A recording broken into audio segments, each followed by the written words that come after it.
வணக்கம். மோகினி தீவு அத்தியாயம் 7. இந்த சந்தர்ப்பத்தில் அந்த மோகினி தீவின் சௌந்தரிய ராணி குறுக்கிட்டு கூறலுற்றாள். ஆமாம் ஆமாம், ஆண் பிள்ளைகள் மிக்க மன இரக்கம் உள்ளவர்கள். அதிலும் சுகுமார சோழனை பற்றி சொல்ல வேண்டியதில்லை. புவன மோகினியை நினைத்து நினைத்து அவன் உருகிக் கொண்டே போனான். அங்கே பாண்டியகுமாரிக்கு அன்றெல்லாம் கவலையாகவே இருந்தது.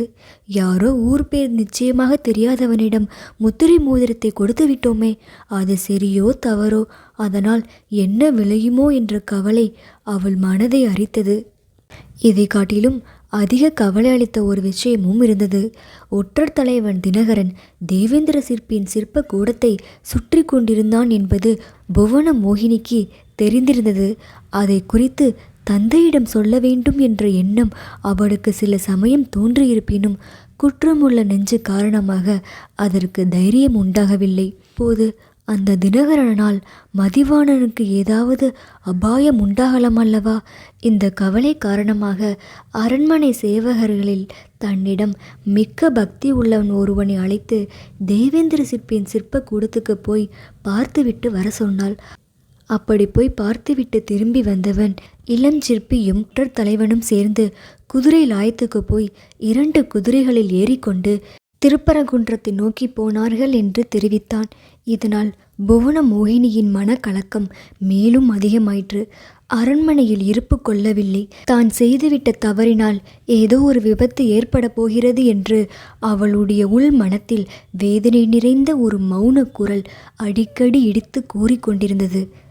தினகரன் ஒற்றன் தலைவன் என்பது இளஞ்சிற்பிக்கு தெரியாதுதானே? அவனை நம்பி மோசம் போகிறானோ என்னமோ, அல்லது ஒருவேளை அந்த இளஞ்சிற்பியும் ஒரு வஞ்சகனோ இருவரும் ஒத்து பேசிக்கொண்டு ஏதாவது தீங்கிழைக்கப் போகிறார்களோ?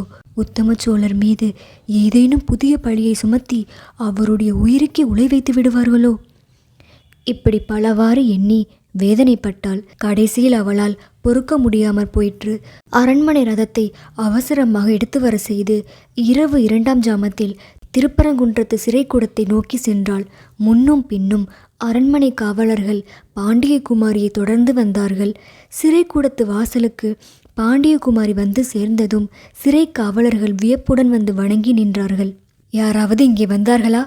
சிறைக்குள் இருக்கும் சோழ மன்னனை பார்க்க வேண்டும் என்று சொன்னார்களா என்று அவர்களை கேட்டாள். ஆம் தாயே, 2 பேர் வந்தார்கள். முத்திரை மோதிரத்தை காட்டிவிட்டு உள்ளே போனார்கள். சோழ மகாராஜாவையும் பார்த்துவிட்டு திரும்பியும் போய்விட்டார்கள். வந்தவர்களில் ஒருவனை பார்த்தால் ஒற்றன் தலைவன் தினகரன் மாதிரி இருந்தது என்று சிறை காவலர்களின் தலைவன் கூறினான். இதை கேட்டதும் புவன மோகினிக்கு ஓரளவு மன நிம்மதி ஏற்பட்டது. அதே சமயத்தில் சிறையில் கிடந்து வாடும் உத்தம சோழரை பார்க்க வேண்டும் என்ற ஆவல் உண்டாயிற்று. காவலர்கள் முன்னும் பின்னும் தீவர்த்தி பிடித்து கொண்டு வர புவன மோகினி சிறைக்குள் சென்று உத்தம சோழரை அடைத்திருந்த அறையை அடைந்தாள். அதற்குள்ளே கருங்கல் மேடையில் சோழ மன்னர் தலை குனிந்து உட்கார்ந்திருந்த காட்சியை பார்த்ததும் புவன மோகினிக்கு சொல்ல முடியாத ஆச்சரியம் உண்டாயிற்று. ஏனெனில் நிமிர்ந்து பார்த்த முகம் உத்தம சோழரின் முகம் அல்ல, அது பாண்டிய நாட்டு ஒற்றர் தலைவன் தினகரனுடைய முகம். பாண்டியகுமாரியும் மற்றவர்களும் வருவதை நிமிர்ந்து பார்த்து தெரிந்து கொண்ட ஒற்றர் தலைவன், மோசம் மோசம், என்னை அவிழ்த்து விடுங்கள், சீக்கிரம் அவிழ்த்து விடுங்கள். இத்தனை நேரம் அவர்கள் வெகு தூரம் போயிருப்பார்கள். உடனே அவர்களை தொடர்ந்து பிடிக்க குதிரை வீரர்களை அனுப்ப வேண்டும் என்று கத்தினான். சிறை காவலர்கள் ஒன்றும் புரியாமல் திகைத்து நின்றார்கள். புவன மோகினி இன்னது நடந்திருக்க வேண்டும் என்று ஒருவாறு யூகித்து கொண்டாள். தினகரனுடைய நிலைமையையும் அவனுடைய பதட்டத்தையும் கண்டதும் முதலில் அவளுக்கு தாங்க முடியாத சிரிப்பு வந்தது. ஆம் அம்மணி, இன்றைக்கு சிரிப்பீர்கள். நாளைக்கு அரசர் திரும்பி வந்தால் அப்போது தெரியும் எத்தனை பேருடைய தலை உருளப் போகிறதோ என்றான். இதை கேட்ட புவன மோகினிக்கு நெஞ்சில் சிறிது பீதி உண்டாயிற்று. ஆயினும் வெளிப்படையாக வேண்டுமென்றே அதிகமாக சிரித்தாள். அன்றைக்கு இந்த தினகரன் சிற்ப கூடத்தில் தன்னுடைய வேஷத்தை கலைத்து அவமானப்படுத்தியதற்கு இது தக்க தண்டனை என்று கருதினாள். பிறகு, ஒற்றா, வெறுமன பதட்டப்படுவதில் என்ன பிரயோஜனம்? நடந்ததை நிதானமாக சொல்லு என்றாள்.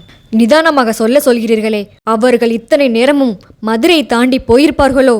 சீக்கிரம் அம்மா, சீக்கிரம் என்றான் தினகரன். அவர்கள் என்றால் யார் என்று புவன மோகினி கேட்டாள். உத்தம சோழரும் அவருடைய புதல்வர் சுகுமாரனும் தான், வேறு யார் என்றான் தினகரன். அப்போதுதான் புவன மோகினிக்கு தான் செய்த தவறு எவ்வளவு பெரியது என்று தெரிந்தது. ஆயினும் தன்னுடைய கலக்கத்தை வெளிக்கு காட்டிக்கொள்ளாமல், அவர்கள் ஓடிப்போகும்படி நீ எப்படி விட்டாய்? ஒற்றர் தலைவன் என்ற உத்தியோகம் வேறு பார்க்கிறாயே என்றாள். ஆம் அம்மணி, என் பேரில் குற்றம் சொல்ல மாட்டீர்களா? ஊர் பேரு தெரியாத சிற்பியிடம் பாண்டிய சாம்ராஜ்யத்தின் முத்திரை மோதிரத்தை கொடுத்தது நானா நீங்களா என்றான் தினகரன். வாயை மூடிக்கொள். முத்திரை மோதிரத்தை யாருக்காவது கொடுக்கிறேன். அதை குறித்து கேட்க நீ யார்? உத்தம சோழர் தப்பி செல்வதற்கு நீ உடந்தையாயிருந்தா என்று நான் சொல்கிறேன். இல்லாவிட்டால் எதற்காக இந்த பயனுடன் நீ இங்கே வந்தாய்? உன்னை சங்கிலில் கட்டி போடும் வரையில் என்ன செய்தாய்? நீயும் அந்த இளஞ்சிறப்பையும் சேர்ந்து சதி செய்துதான் உத்தம சோழரை விடுதலை செய்திருக்கிறீர்கள் என்று புவன மோகினி படபடவென்று புரிந்து கொட்டினாள். அம்மணி, என் மீது என்ன குற்றம் வேண்டுமானால் சாட்டுங்கள், என்ன தண்டனை வேண்டுமானாலும் விதியுங்கள். ஆனால் அவர்களை தொடர்ந்து பிடிப்பதற்கு உடனே ஏற்பாடு செய்யுங்கள். நாலாபுரமும் குதிரை வீரர்களை அனுப்புங்கள். முக்கியமாக தஞ்சாவூர் சாலையில் அதிக பேரை அனுப்புங்கள்.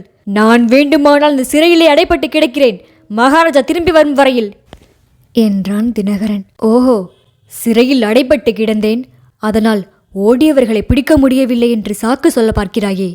அதெல்லாம் முடியாது. உன்னாலே தான் அவர்கள் தப்பி சென்றார்கள். நீதான் அவர்களை பிடிக்க வேண்டும் என்று பாண்டியகுமாரி சொல்லி அவனை விடுவிக்கும்படி காவலர்களிடம் கூறினாள். விடுதலை அடைந்ததும் தினகரன் தலைதெறிக்க ஓடினான். ஒற்றர் தலைவனிடம் அவ்விதம் படாடோபமாக பேசினாலே தவிர உண்மையில் புவனமோகினின் உள்ளம் கொந்தளித்து கொண்டிருந்தது. தான் செய்த காரியத்தினால் விழுந்ததை எண்ணி ஒரு பக்கம் கலங்கினாள். இளஞ்சிற்பி உண்மையில் சோழ ராஜகுமாரன் என்பதை எண்ணிய போது அவள் சொல்ல முடியாத அவமான உணர்ச்சியை அடைந்தாள்.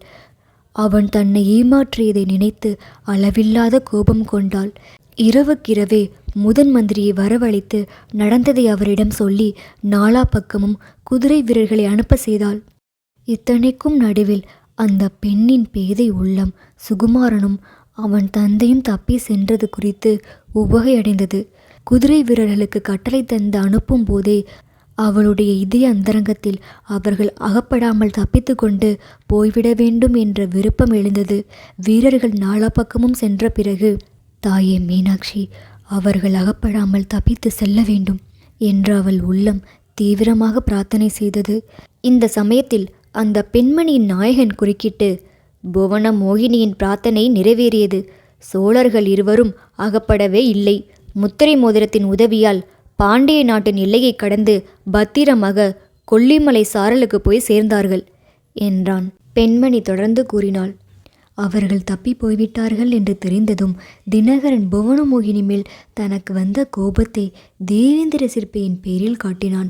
சோழ நாட்டு இளவரசனுக்கு சிற்ப கூடத்தில் இடம் கொடுத்து வைத்திருந்ததற்காக அவரை சிறையில் இட்டான்.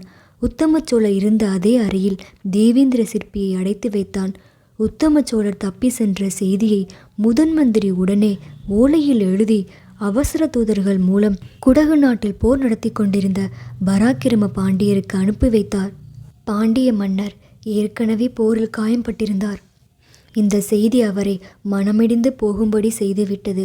உள்ளமும் உடலும் புண்பட்டு மிகவும் பலவீனமான நிலையில் பராக்கிரம பாண்டியர் மிகவும் கஷ்டத்துடன் பிரயாணம் செய்து மதுரைக்கு விரைந்து வந்தார்.